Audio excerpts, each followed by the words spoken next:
আহমেদ শফীর বিরুদ্ধে ব্যবস্থা নিতে গণফোরামের আহ্বান।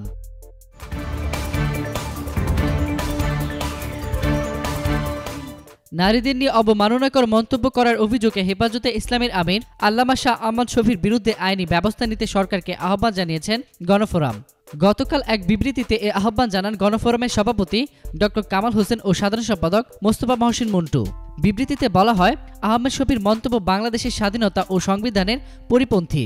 ধর্মের অপব্যাখ্যা দিয়ে তার নিজের তৈরি ফতোয়া দেশকে অন্ধকারের দিকে নিয়ে যাবে। এমন মন্তব্যের জন্য তার বিরুদ্ধে আইনগত ব্যবস্থা নেওয়া উচিত। নারীদের শিক্ষা নিয়ে আহমেদ শফীর মন্তব্যের বিরুদ্ধে দেশবাসীকে সোচ্চার হওয়ারও আহ্বান জানানো হয় ওই বিবৃতিতে।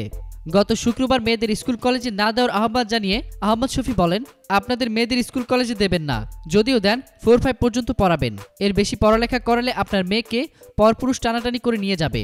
পরে অবশ্য তার বক্তব্যের খণ্ডিত অংশ ভুলভাবে গণমাধ্যমে প্রচার করে নারী বিদ্বেষী হিসেবে উপস্থাপন করার অপপ্রয়াস চলছে বলে অভিযোগ করেন তিনি।